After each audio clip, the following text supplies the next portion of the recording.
একদিন মহর্ষি ভৃগু ক্রোধে অন্ধ হয়ে ভগবান বিষ্ণুর বুকে লাথি মারেন, আর সেই বুকে বাস করতেন মা লক্ষ্মী। এই অপমান সহ্য করতে না পেরে মা লক্ষ্মী চিরতরে বৈকুণ্ঠ ছেড়ে চলে যান। আর এখান থেকেই শুরু হয় তিরুপতি বালাজি টেম্পলের অবিশ্বাস্য কাহিনী। মা লক্ষ্মী পৃথিবীতে এসে জন্ম নেন এক রাজকন্যা রূপে। দক্ষিণের এক রাজা ছিলেন আকাশ রাজা। একদিন যজ্ঞের জন্য মাটি খুঁড়তে গিয়ে হঠাৎ মাটি ফেটে বেরিয়ে আসে এক উজ্জ্বল পদ্মফুল, আর সেই পদ্মের মধ্যেই ছিল এক অলৌকিক কন্যা। রাজা তার নাম রাখলেন পদ্মাবতী। নিজের মেয়ের মতো স্নেহে বড় করে তুললেন তাকে।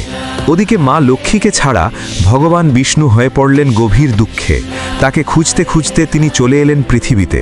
তিরুলালার পাহাড়ে বসে শুরু করলেন কঠোর তপস্যা। খাবার ছেড়ে দিয়ে তিনি তেঁতুল গাছের নিচে ধ্যানমগ্ন হয়ে বসে থাকতেন।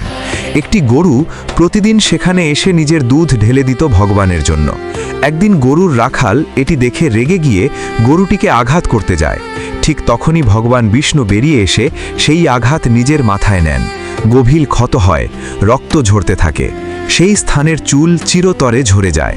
ভগবানের এই কষ্ট দেখে তার এক ভক্ত নীলা দেবী সহ্য করতে পারেননি। তিনি নিজের সুন্দর চুল কেটে ভগবানের মাথায় অর্পণ করেন, আর সেই চুল সঙ্গে সঙ্গে লীন হয়ে যায়। তখন ভগবান আশীর্বাদ দিয়ে বলেন, কলিযুগে যে ভক্তরা আমার কাছে এসে নিজের চুল দান করবে, তাদের সমস্ত অহংকার ও পাপ দূর হয়ে যাবে। পরে পৃথিবীতে শ্রীনিবাসা রূপে থাকা ভগবান বিষ্ণুর সঙ্গে রাজকন্যা পদ্মাবতীর দেখা হয়। তাদের বিবাহ ঠিক হয়, কিন্তু রাজকীয় বিয়ের জন্য প্রয়োজন ছিল বিপুল অর্থ। তাই ভগবান কুবেরের কাছ থেকে ঋণ নেন। আজও বিশ্বাস করা হয় তিরুপতি বালাজি টেম্পলে ভক্তরা যে কোটি কোটি টাকা ও সোনা দান করেন, তা সেই ঋণ শোধের জন্যই।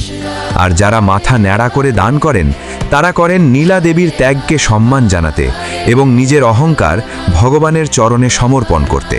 যদি আপনিও ভগবান বালাজির ভক্ত হন, কমেন্টে লিখুন গোবিন্দা গোবিন্দা।